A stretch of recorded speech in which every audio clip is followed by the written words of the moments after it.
Sebelum takbir itu usolli. Itu sebenarnya dalam contoh langsung dari Nabi tak ada. Tetapi ini adalah treatment itu apa? Latihan supaya hati kita bisa betul-betul membarengkan antara niat dengan takbir. Makanya pakai apa? Usolli. Kita mau sholat apa ya? Mikir dulu kan panjang niatnya. Saya niat sholat subuh 2 rakaat menghadap kiblat. Sekarang makmum lillahi ta'ala 6 loh. Ini kalau mau ikut fikih benar-benar sempurna ya, ikut fikih benar-benar sempurna. Usolli fardhu subuh. Ini yang wajib nih, usolli fardhu subuh. Rakaat ini gak wajib. Karena udah jelas sholat subuh itu berapa? Mustaqbilal kiblat itu gak wajib. Kemudian yang kelima, adaan itu wajib. Yang keenam, makmuman itu wajib. Yang ketujuh, lillahi ta'ala itu juga gak wajib. Jadi yang wajib disebutkan itu 4. Kalau mau sempurna berapa tadi?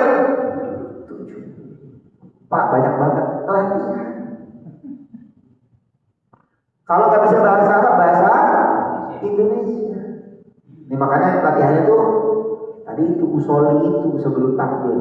Saya niat sholat subuh 2 rakaat adaan makmuman lillahi.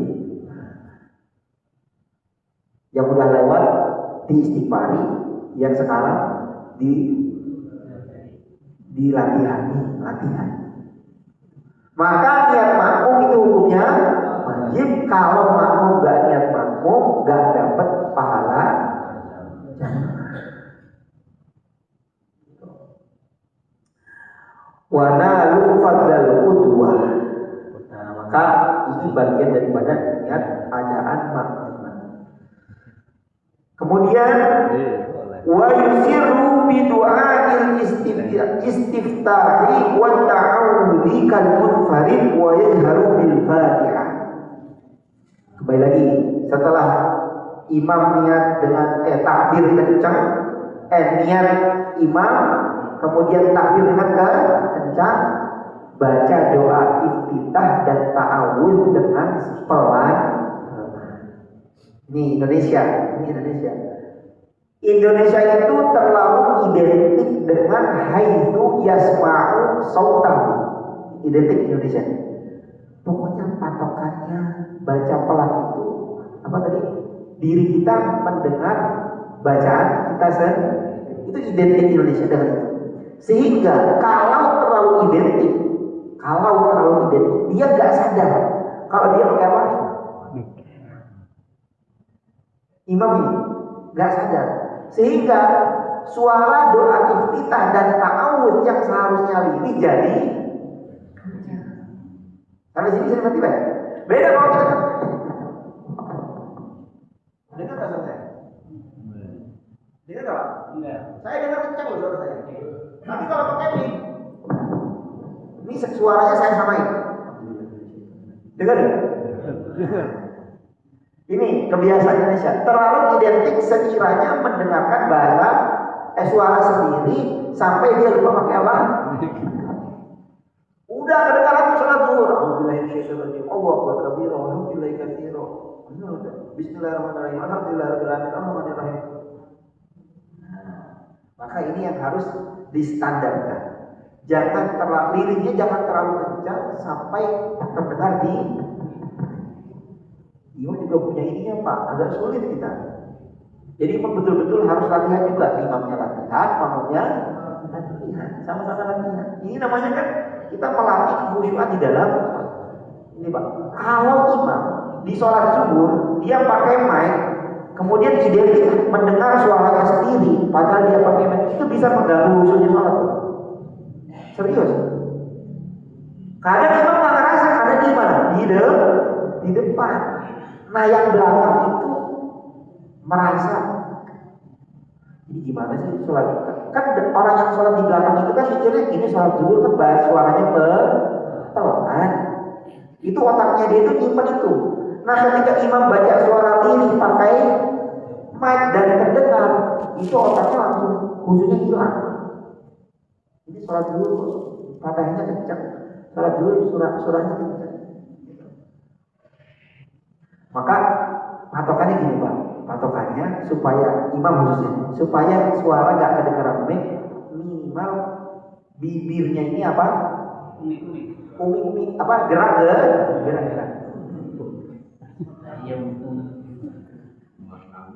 Nah orang kami itu bibir kalau gerak pasti dia baca. Gitu aja. Jangan sampai suara pelannya terdengar di mic. Ini beberapa koreksi yang saya sendiri mungkin kadang melakukan dan saya sendiri harus memperbaiki itu. Dan ini saya sharing kepada imam-imam yang ada di sini. Jangan jadi imam warisan Pak. Imam warisan itu apa? Udah dari atasnya udah begitu. Dari atasnya udah begitu kalau nggak sesuai dengan fikih, sesuai dengan hadis baginda Nabi yang dicontohkan guru-guru kita, jangan diterusi. Itu namanya imam waris.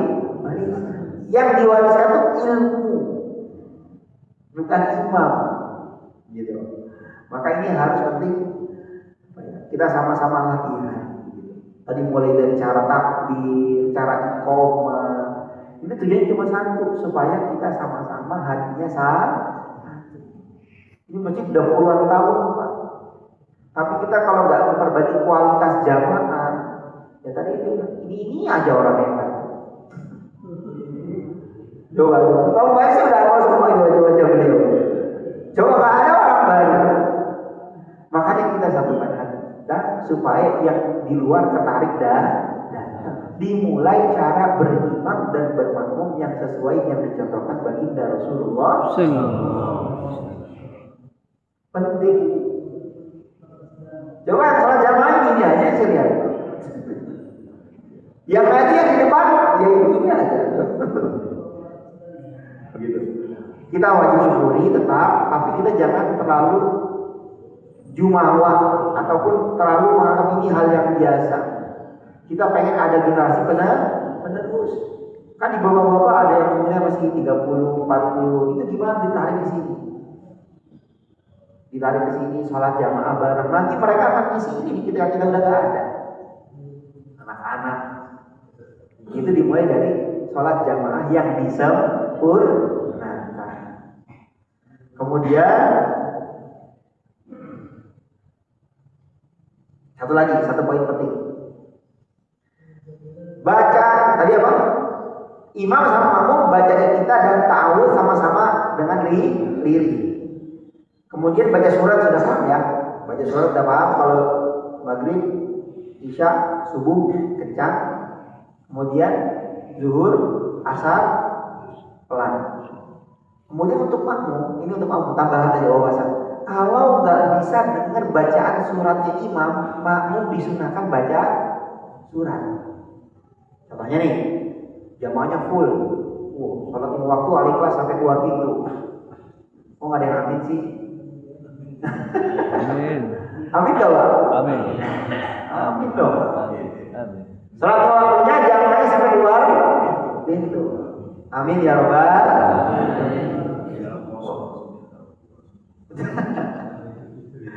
Nah lagi baca tiba-tiba mainnya imam mati. Lagi sholat maghrib tiba-tiba mainnya mati. Nah yang belakang itu nggak dengar. Maka makmum disunahkan baca surat sendiri karena dia tidak mendengar bacaannya.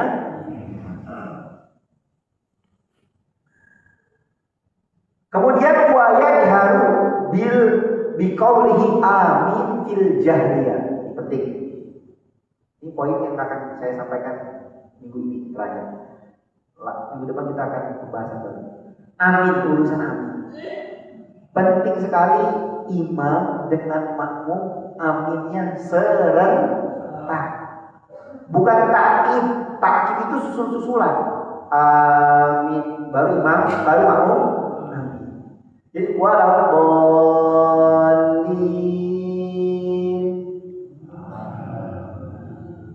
Napas sebentar, kasih napas dulu. Kan habis panjang tuh waladhdallin. Jangan kamu terlalu cepat. Amin.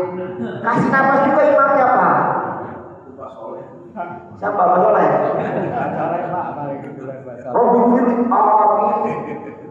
Kasih napas dulu imam sedetik, 2 detik, baru ketika makmum mendengar imam A, baru makmum amin. Jangan makmum sendiri yang itu amin, itu amin. Wah gimana? Berantakan sholat kita. Ya Pak ya? Maka bacaan aminnya mengikuti berbarengan dengan bacaan. Kemudian waladhdallin imam juga jangan langsung amin. Waladhdallin amin. Jangan. Imam juga harus nafas. Kenapa? Ini penting disampaikan.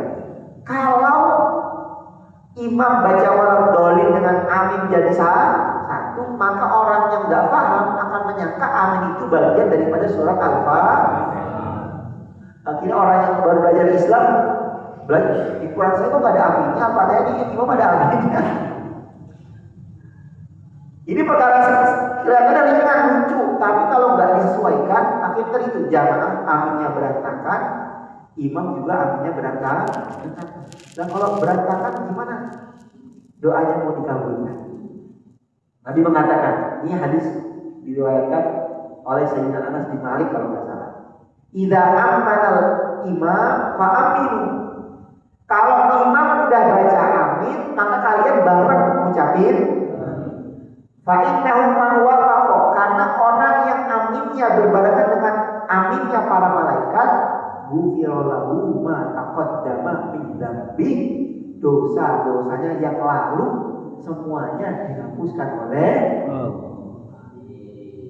Coba Pak, Bapak kalau lagi amin hadis ini dan hadirkan di dalam hati. Ya Allah, dosa saya banyak. Ini momen amin, momen dosa saya diampuni. Maka aminnya itu betul-betul dengan betul-betul berharap. Aminnya itu betul-betul memohon ampun. Lah orang kalau udah tiap waktu 5 waktu begini gimana kurang bersih dong hati. Lah setiap amin dosanya diampuni. Minimal berapa kali Pak? 6. Kan yang aminnya bareng berapa? 3. 6 kan? Iya 6. 6 kan? Sholat. Setiap sholat kan 2. Maghrib 2 aminnya. Isya 2. Subuh 2. 6 kali amin. Orang yang aminnya makmum, yang aminnya berbarengan dengan aminnya imam dan aminnya para malaikat, ghufira lahu ma taqaddama. Hadis ini riwayatnya sahih, enggak diperdebatkan. Makanya orang kalau habis sholat makin mau maksiat, makin sholat makin malas taat, berarti aminnya ada yang keliru. Harusnya bersih itu dosanya. Jadi habis sholat semangat ibadah, habis sholat semangat kerja, habis sholat semangat melakukan kebaikan. Satu. Tadi gimana Pak? Aminnya Bang. Kemudian ini lafadznya amin itu gimana? Yang benar kok amin atau amin atau amin.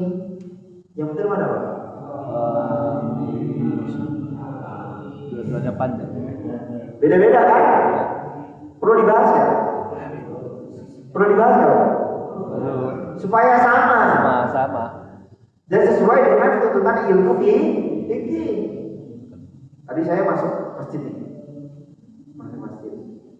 Sebelum masuk masjid saya dengar komat di luar. Ada orang yang komat, nggak tahu masjid mana, sebelah sana gitu. Qad qamati shalah, Allahu akbar, la ilaha illallah. Ini telinga saya nggak bisa dibohongin. La ilaha, enggak, la ilaha illallah. Jadi dia baca la ilaha illallah nggak tasydid itu muadzinnya itu. Ada kan la ilaha illallah. Ini nggak tasydid, la ilaha illallah. Tidak ada Tuhan kepada Allah, berarti kepada siapa? kepada handphone, kepada rekening. Nah ini perkara sepele yang dikencangkan semua orang kan dengar itu. Akhirnya apa? Kalimat tauhid menjadi kalimat kekufuran akhirnya.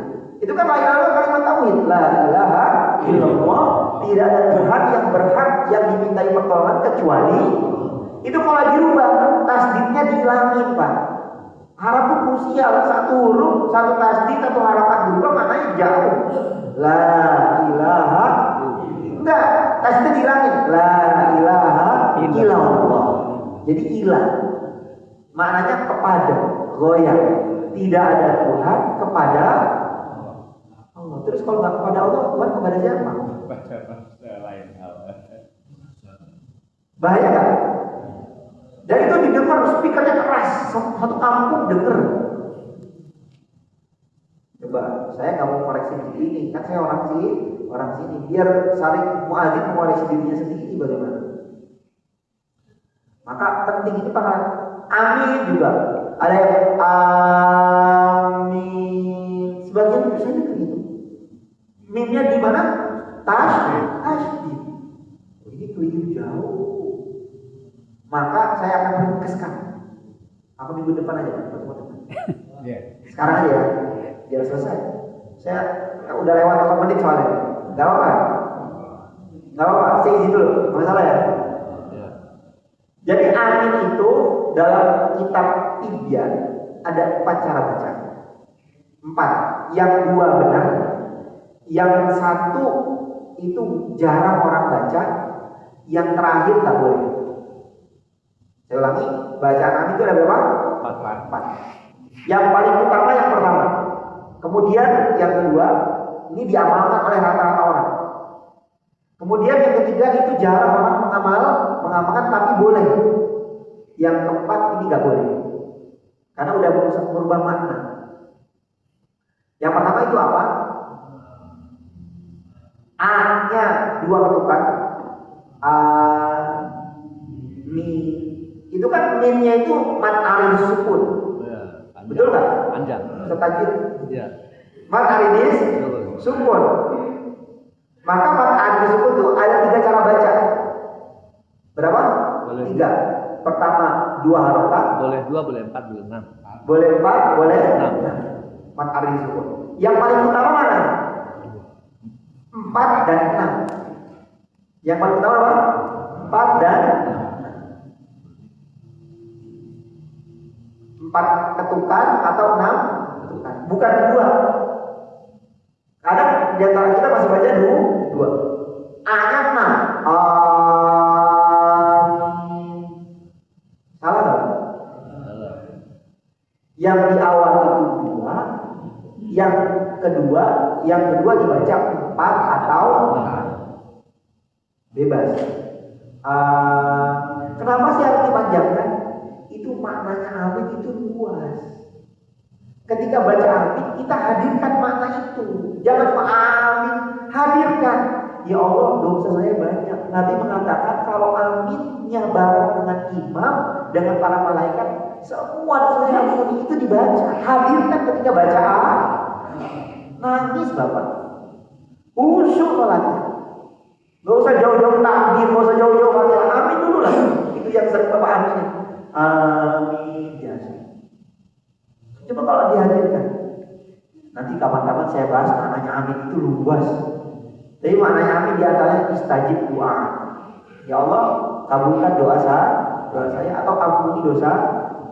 Ini selaras dengan sabdanya baginda Rasulullah. Ini yang pertama. Yang kedua, bacaan amin yang boleh.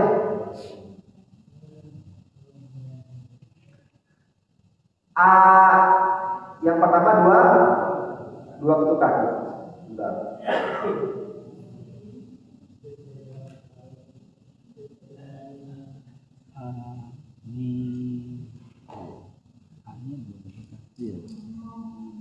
Ini 4 sama. Ya, yang kedua pendek.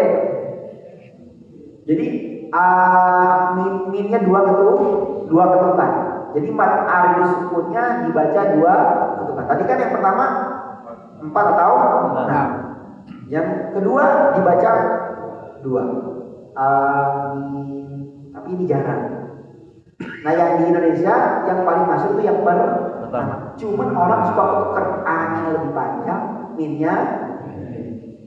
Nah maka ini kita harus selaraskan. Kemudian yang ketiga itu imalah. Imalah itu apa? Membaca harakat fathah condong ke arah kasroh. Contohnya kalau dalam Al-Quran itu Bismillahi majreha wa majreha. Itu kan kalau di tulisan Quran majroh. Nah itu diimalahkan. Baca fathah condong ke kasroh. Condong aja, tapi tidak benar-benar baca kasroh. Kan kalau majriha kasroh. Nah tengah-tengah majreha jadi e. Nah itu sebagian tempat itu ada yang di luar negeri, bukan di sini. Itu amen. Ini jarang. Nah yang terakhir ini yang keliru. Riwayatnya ada, tapi ini keliru. Bahkan ulama Syafi'i kebanyakan mengatakan kalau ini dibaca sholatnya batal. Apa itu? Mimnya di tasydid. Amin. Itu nggak boleh. Boleh kalau tidak boleh. Ini rangkuman bacaan amin yang dirangkum oleh Al-Imam An-Nawawi yang harus betul-betul kita perhatikan. Jangan sampai kita membaca yang salah, mimnya di tasydid. Itu masukin mim Pak, mentasydid itu gak kerasa karena senada amin dari a ke m itu masuk gak kerasa. Selesai dulu a-nya, baru pindah ke makhraj mim. Amin. Bukan amin. Kalau amin itu makhraj a belum selesai udah masuk ke mim, jadilah tasydid. Amin. Dipisah. Amin. A-nya 2, min-nya 4 atau 6. Itu yang paling masyhur, yang paling sahih, yang diamalkan masyarakat umum terutama Indonesia.